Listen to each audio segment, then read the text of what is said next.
Hello everyone, एक बार फिर से आप सभी लोगों का बहुत बहुत स्वागत है डेली करंट अफेयर्स के इस वीडियो सेशन में। दोस्तों, आज है 14 तारीख और आज हम इस वीडियो में डिस्कस करने वाले हैं दिन के कुछ इंपॉर्टेंट करंट अफेयर्स एमसीक्यूज के बारे में, और साथ में ही डिस्कस करते हुए चलेंगे इन क्वेश्चन से रिलेटेड इंपॉर्टेंट फैक्ट्स और इंपॉर्टेंट अन्य जो क्वेश्चन साथ साथ में बनेंगे। चलिए स्टार्ट करते हैं आज का वीडियो। लेकिन वीडियो स्टार्ट करने से पहले मैं आपको कुछ इंपॉर्टेंट चीजें, दो इंपॉर्टेंट चीजें आपके साथ शेयर करना चाहूंगा। क्या जो भी कैंडिडेट जिन्होंने विधान परिषद का एग्जाम दिया था, प्री और मेंस जिन्होंने क्वालिफाई कर लिया है, उनके लिए अब स्किल टेस्ट की डेट आ गई है। 16 और 17 तारीख को उनके स्किल टेस्ट होने हैं। ठीक है, स्किल टेस्ट यानी कि जैसे कि फिजिकल अडेप्टेबिलिटी टेस्ट है। ठीक है, फिजिकल अडेप्टेबिलिटी टेस्ट है। दूसरा टाइपिंग टेस्ट है। तीसरा साइकिलिंग टेस्ट है। इस तरह की टेस्ट जिसके हैं उसके लिए एडमिट कार्ड आउट हो चुका है। ठीक है, एडमिट कार्ड आउट हो चुका है, आप जाकर के डाउनलोड कर लीजिए। ठीक है, और देख लीजिए आपका सेंटर कहां पर हुआ है। दूसरा मैं क्या बताने वाला हूं कि आप सभी जानते हैं कि विधान सभा की वैकेंसी अभी कुछ दिन पहले जिसका नोटिफिकेशन आया था, तो उसके लिए मैंने आपको से कहा था कि आपको वीडियो मिलना शुरू हो जाएंगे। तो कल आपको दोपहर में एक हिंदी का वीडियो आने वाला है। ठीक है, एक पॉइंट ऑफ व्यू से देखेंगे तो वो आपका चौथा वीडियो होगा। क्यों चौथा होगा? क्योंकि जो आपका विधान परिषद जो अभी एग्जाम हो चुके और जो विधानसभा, इसका दोनों का सिलेबस सेम है। ठीक है, तो मैंने, आप सभी जानते हैं, विधान परिषद की तैयारी कराई गई थी चैनल में, सर्विसर के लिए तैयारी कराई गई थी। तो उसमें जो हिंदी का सिलेबस था, तो उस हिंदी के सिलेबस में जो 3 टॉपिक थे वो सेम थे। ठीक है ना, तो वो 3 वीडियोस आप जाकर के देख लीजिए और कल आपका एक आने वाला है, तो वो आपके लिए इंपॉर्टेंट है। ये दो जानकारियां थी, जो भी कैंडिडेट उसकी तैयारी कर रहा है तो उसको देख सकता है। चलिए अब आगे बढ़ते हैं वीडियो में और लेते हैं आज का सबसे पहला क्वेश्चन। तो आज का सबसे पहला क्वेश्चन है, हाल ही में चर्चित सबसे पहला आइस क्लाइंबिंग उत्सव कौन सा? आइस क्लाइंबिंग उत्सव कहाँ मनाया गया? वर्ड को ध्यान से सुनना है। ठीक है ना? हाँ, यानी कि बर्फ पर चढ़ाई करना, यानी कि बर्फ पर पर्वतारोहण, इस तरीके के आयोजन करना, इस तरीके का फेस्टिवल का आयोजन। तो कहां पर किया गया? इसका आयोजन लद्दाख के लेह में किया गया। ऑप्शन ए आपका सही होगा। अगर बात करें कि लेह में कहां पर किया गया, तो नुब्रा, जी हाँ, एक घाटी है आपकी लेह में, कौन सी? नुब्रा घाटी, वहां पर इसका आयोजन किया गया। यह 7 दिन का कार्यक्रम था जिसको नुब्रा एडवेंचर क्लब द्वारा आयोजित किया गया। ठीक है, अब यहां से जियोग्राफी के एक दो क्वेश्चन बहुत ही जरूरी, बहुत ही इंपॉर्टेंट निकलते हैं। क्या निकलते हैं कि यहां पर सिंधु की सहायक नदी श्योक, जी हाँ, कौन सी? सिंधु की सहायक नदियों में से एक नदी श्योक नदी यहां पर आपकी बहती है। और किन पर्वत श्रेणियों के मध्य बहती है? तो यह आपकी काराकोरम और लद्दाख पर्वत श्रेणियों के मध्य बहती है, जो कि आपका ट्रांस हिमालय का हिस्सा है। ठीक है, जब आप भारत का मैप देखते हैं, ठीक है, जब आप, एक मिनट मैं आपको बता दूं ऐसे थोड़ा सा डायग्राम के तौर पर बना करके। ठीक है, जब आप भारत का मैप देखते हैं तो आप पाते हैं कि यहाँ पर ऊपर क्या है आपका? ऊपर आपका जम्मू कश्मीर है। ठीक है, तो यहाँ पर जो हिमालय पर्वत श्रेणी है आपकी, जम्मू कश्मीर से लेकर के अरुणाचल प्रदेश तक, फिर इधर भारत म्यांमार का सीमा बनाते हुए और फिर इधर अंडमान निकोबार तक फैली हुई है। ठीक है, तो ये तो हो गई आपकी हिमालय श्रेणी। ठीक है, उसके उत्तर में आपकी एक और श्रेणी है, कौन सी? उसको हम ट्रांस हिमालय कहते हैं। वहां पर आपकी 3 पर्वत श्रेणियां मुख्य हैं, या फिर उस ट्रांस हिमालय को 3 श्रेणियों में बांट दिया गया। कौन कौन सी? एक तो है आपकी काराकोरम, एक है लद्दाख और दूसरी है जास्कर। ठीक है, यानी कि 3 ये पर्वत श्रेणियां हैं, बहुत इंपॉर्टेंट है, काराकोरम, लद्दाख और जास्कर। तो मैंने आपको क्या बताया कि काराकोरम और लद्दाख पर्वत श्रेणी के मध्य आपकी श्योक नदी बहती है, जो कि सिंधु नदी की सहायक नदी है। ठीक है, आई होप आपको बात समझ में आई होगी। जियोग्राफी के पॉइंट ऑफ व्यू से बहुत इंपॉर्टेंट है। जो भी कैंडिडेट एयरफोर्स की तैयारी करता है तो उसके लिए इंपॉर्टेंट है, क्योंकि एयरफोर्स के क्वेश्चंस में आपके एयरफोर्स एग्जाम में आपके पर्वत श्रेणियों से या फिर पर्वत से, ठीक है ना, चोटियों से बहुत ज्यादा क्वेश्चन आपके पूछे जाते हैं। ठीक है, तैयारी करते रहिए, और भी सभी एग्जाम के लिए जिसमें भी जियोग्राफी आती है उस सभी एग्जाम के लिए इंपॉर्टेंट है। ठीक है, तो हम बात कर रहे हैं यहाँ पर लद्दाख की। तो आप सभी जानते हैं कि लद्दाख के वर्तमान में उपराज्यपाल कौन है? बहुत बार मैं डिस्कस कर चुका हूं आपके साथ, आपको कमेंट बॉक्स में कमेंट करके बताना है। ठीक है, उपराज्यपाल मैं क्यों कह रहा हूं? क्योंकि आप सभी जानते हैं कि लद्दाख हाल ही में अभी क्या बना है? केंद्र शासित प्रदेश बनना है। बढ़ते हैं दूसरे क्वेश्चन की तरफ।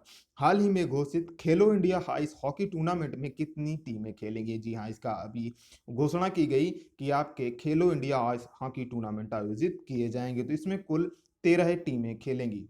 यहाँ पर टाइपिंग मिस्टेक है, यहाँ पर 12 की जगह 13 होना चाहिए, ठीक है ना। हाँ, तो ऑप्शन सी आपका सही होगा, मतलब कि 13 टीमें इस पर खेलेंगी। 2 महिला टीमें हैं, ठीक है, 2 वुमेन्स टीमें हैं और 11 मेंस टीम है, ठीक है ना। 2 वीमेन टीमें हैं और एक सॉरी और 11 मेंस टीम है, ठीक है। हाँ, तो ये टीमें आपकी यहाँ पर खेलेंगी। अब इससे रिलेटेड कुछ और जानकारी है, जैसे कि इसका आयोजन किसके द्वारा किया जाएगा, तो लद्दाख पर्यटन विभाग के द्वारा इसका आयोजन किया जाएगा, इसको आयोजित किया जाएगा। ऊपर आपने एक लद्दाख की न्यूज देखी है, दूसरी फिर आपकी लद्दाख की इंपॉर्टेंट न्यूज आ गई। इसका आयोजन 18 से 30 जनवरी के मध्य किया जाएगा और इसको क्या नाम दिया जा रहा है, इसे जास्कर शीतकालीन खेल भी कहा जा रहा है, ठीक है। हाँ, तो 18 से 30 जनवरी 2021 के मध्य जास्कर शीतकालीन खेल और युवा महोत्सव का आयोजन किया जा रहा है। कहाँ किया जा रहा है, लद्दाख में किया जा रहा है, ठीक है। तो मैंने अभी 3 पर्वत श्रेणियां बताई आपकी, काराकोरम, लद्दाख और जास्कर, ठीक है। तो यहाँ पर इस पर्वत श्रेणी पर यहाँ पर आपका इसका आयोजन किया जाएगा, शीतकालीन खेल यहाँ पर आयोजित किए जाएंगे। चलिए, बात समझ में आ रही तो वीडियो को लाइक और शेयर जरूर से कर दीजिएगा। तीसरा क्वेश्चन लेते हैं, हाल ही में चर्चित, क्या है बाबू, हाल ही में चर्चित दुर्लभ धातु वेनेडियम, ध्यान से सुनना है, ये आपका एक केमिस्ट्री का भी क्वेश्चन बन जाता है। हाल ही में चर्चित दुर्लभ धातु वेनेडियम किस भारतीय राज्य में पाई गई है, जो कि एक बहुत ही इंपॉर्टेंट खोज मानी जा रही है, ठीक है। हाँ, तो ये भारतीय राज्य है आपका अरुणाचल प्रदेश, ऑप्शन बी आपका सही होगा। यह क्या है, इसका यूज क्या है, तो यह एक ऐसी उच्च मूल्य की धातु है, कैसी, यह एक ऐसी उच्च मूल्य की धातु है जिसका उपयोग स्टील और टाइटेनियम को मजबूत करने में किया जाता है। किसको, स्टील एंड टाइटेनियम को मजबूत करने में किया जाता है। लेकिन बात यह है कि अभी इंडिया में इसका भंडारण नहीं होता, यानी कि इसके भंडार इंडिया में नहीं पाए जाते, हम इसको आयात करते हैं। अच्छा, जब इंडिया में नहीं पाया जाता है तो सबसे बड़ा भंडार इसका कहाँ पाया जाता है, किस देश में सबसे बड़ा भंडार है, तो चाइना में इसका सबसे बड़ा भंडार है। दूसरे नंबर पर आता है आपका दक्षिण अफ्रीका और तीसरे नंबर पर आता है आपका रूस। अब अरुणाचल प्रदेश में खोज कर ली गई, थोड़ा होने की जानकारी मिली है, तो अब क्या है, भारत की जो आयात करने की क्षमता है उसको कम कर दिया जाएगा, ठीक है, कम आयात किया जाएगा, जिससे कि हमारा देश और मजबूत होगा, सशक्त होगा, हमारी अर्थव्यवस्था भी मजबूत होगी, ठीक है। बात हो रही है वेनेडियम की, तो आप वेनेडियम को जब आवर्त सारणी में देखेंगे तो इसका एटॉमिक नंबर है कितना, 23, ठीक है ना। कितना एटॉमिक नंबर है वेनेडियम का, 23। एटॉमिक वेट की बात करें तो 50.94 एटॉमिक वेट है इसका, ठीक है। चलिए, ये बात होगी वेनेडियम की। कैसे आप रिजेंबल करेंगे इसको, कैसे रिप्रेजेंट करेंगे, तो वी से, वी सिंबल से आप इसको रिप्रेजेंट करेंगे। बात हुई अरुणाचल प्रदेश की, वर्तमान मुख्यमंत्री हैं पेमा खांडू और गवर्नर है बी.डी. मिश्रा। मैं डेली बताता हूं आपको, सीएम और गवर्नर आपको जरूर से पता होना चाहिए। बढ़ते हैं चौथे क्वेश्चन की तरफ। हाल ही में चर्चित 51वें अंतर्राष्ट्रीय फिल्म महोत्सव में किस देश को कंट्री इन फोकस चुना गया है, ध्यान से सुनना है, कंट्री इन फोकस चुना गया है, ठीक है। तो हमारे पड़ोसी देश, किसको, हमारे पड़ोसी देश, तो जो हमारा पड़ोसी देश है बांग्लादेश, उसको चुना गया है कंट्री इन फोकस, ठीक है ना। हाँ, कंट्री इन फोकस में, सॉरी, कंट्री इन फोकस किस देश को चुना गया है, बांग्लादेश को 51वें अंतर्राष्ट्रीय फिल्म महोत्सव में, जो कि आपका 24 जनवरी को खत्म हो रहा है, यानी खत्म हो रहा है। तो इसका आयोजन कहाँ किया जा रहा है, इसका आयोजन गोवा में किया जा रहा है, ठीक है। गोवा के गवर्नर कौन है, प्रमोद सावंत, और गवर्नर कौन है, भगत सिंह कोश्यारी, ठीक है। चलिए, बढ़ते हैं पांचवें क्वेश्चन में। हाल ही में घोषित सार्वजनिक और निजी स्वास्थ्य सुविधाओं को किस पुरस्कार से सम्मानित किया गया है, यानी कि सुविधाओं को देखिए यहाँ पर सम्मानित किया जा रहा है, क्या, सार्वजनिक और निजी स्वास्थ्य सुविधाओं को किस पुरस्कार से सम्मानित किया गया, तो इसको सम्मानित किया गया है कायाकल्प पुरस्कार से, 5वें कायाकल्प पुरस्कार से। यानी कि इसको कब से दिया जा रहा है, इसकी शुरुआत 15 मई 2015 को कब की गई थी, 15 मई 2015 को इसको तब से देना शुरू किया गया, और इस बार ये 5वीं बार दिया गया है, ठीक है। क्या है, इसके बारे में थोड़ा सा जान लेते हैं। तो भारत सरकार के द्वारा एक तो शुरू किया गया, ठीक है। तो भारत सरकार ने सार्वजनिक स्वास्थ्य सुविधाओं में, ध्यान देना है, सार्वजनिक स्वास्थ्य सुविधाओं में साफ सफाई, स्वच्छता, है ना, और शुचिता सुनिश्चित करने के लिए इस पुरस्कार की शुरुआत की थी, ठीक है, इस बार इसको वितरित किसने किया या फिर इसकी घोषणा किसने की? स्वास्थ्य मंत्री डॉक्टर हर्षवर्धन ने इसकी घोषणा की। याद रखना है, इंपॉर्टेंट है। बढ़ते हैं छठे क्वेश्चन की तरफ। हाल ही में घोषित गणतंत्र दिवस परेड में भाग लेने के लिए किस देश की टुकड़ी भारत आएगी, या फिर यूं कहें कि किस देश की सशस्त्र बल की टुकड़ी भारत आएगी परेड में? गणतंत्र दिवस का परेड इसलिए इस वर्ष आपका और भी ज्यादा इंपॉर्टेंट हो जा रही है आपकी गणतंत्र दिवस की परेड, ठीक है ना? हाँ, तो किस देश की टुकड़ी भाग लेने आएगी? हमारा पड़ोसी देश, हम ऊपर डिस्कस कर चुके हैं, बांग्लादेश। ऑप्शन बी आपका सही होगा। कौन कौन सी आएगी टुकड़ी बांग्लादेश की? तो तीनों सेनाएं आएंगी, यानी कि थल सेना, वायुसेना और जल सेना, यानी कि नेवी, एयरफोर्स और आर्मी, तीनों सेनाएं आएंगी बांग्लादेश की भारत के परेड में, गणतंत्र दिवस के परेड में भाग लेने के लिए, ठीक है ना? और ये इंपॉर्टेंट क्यों है? क्योंकि आप सभी जानते हैं कि क्योंकि वर्ष 2021 में बांग्लादेश की मुक्ति युद्ध के 50 वर्ष पूरे हुए हैं, ठीक है ना? मुक्ति युद्ध के 50 वर्ष पूरे हुए हैं। बात हो रही बांग्लादेश की, तो बांग्लादेश के वर्तमान मुख्यमंत्री हैं शेख हसीना और यहाँ के राष्ट्रपति हैं अब्दुल हामिद। कौन है यहाँ के राष्ट्रपति? अब्दुल हामिद, याद रखें, इंपॉर्टेंट है। सातवां क्वेश्चन लेते हैं। हाल ही में किस राज्य सरकार ने मैट्रिक छात्रों के लिए परीक्षा शुल्क माफ कर दिया है? हाल ही में किस राज्य सरकार ने मैट्रिक छात्रों के लिए परीक्षा शुल्क माफ कर दिया है बाबू? तो आपको याद रखना है, ओडिशा सरकार ने। ऑप्शन सी आपका सही होगा। क्या होगा इससे? कितने छात्र लाभान्वित होंगे? तो इससे 6 लाख से अधिक छात्रों को लाभ मिलेगा। More than 6 lakh candidate will get insurance, will get benefits, है ना, लाभान्वित होंगे। इसके लिए सरकार को कितना भार उठाना पड़ेगा? 27 करोड़ रुपए का भार उठाना पड़ेगा। किसे? ओडिशा सरकार को, ठीक है ना? हाँ, यानी कि मुख्य उद्देश्य यह है कि कोई भी छात्र परीक्षा देने से वंचित ना रहे। मैट्रिक तक बिना किसी शुल्क के आप परीक्षा दे सकते हैं, ठीक है ना? मुख्यमंत्री हैं यहाँ के उड़ीसा के नवीन पटनायक और गवर्नर है गणेशी लाल। चलिए, अभी तक अगर चैनल को सब्सक्राइब नहीं किया है तो चैनल को जरूर से सब्सक्राइब कर लें बाबू, ठीक है ना? हाँ, और आप अगर हमें मैसेज करना चाहते हैं, मैसेज के थ्रू आप हमसे कोई चीज़ डिस्कस करना चाहते हैं, तो हमारे इंस्टाग्राम पेज, फेसबुक पेज, इन सभी का लिंक आपको डिस्क्रिप्शन बॉक्स में मिल जाएगा। वहाँ पर जाइए, मैसेज करिए, किसी भी टॉपिक को, किसी भी क्वेश्चन को डिस्कस करिए आराम से। क्वेश्चन आठवां लेते हैं। हाल ही में चर्चित राष्ट्रीय युवा महोत्सव की थीम क्या है? यहाँ पर बात हो रही है राष्ट्रीय युवा महोत्सव की, ठीक है ना? हाँ, तो इस बार का जो राष्ट्रीय युवा महोत्सव रहा, यानी कि जो आयोजित किया जा रहा है, उसकी थीम क्या है?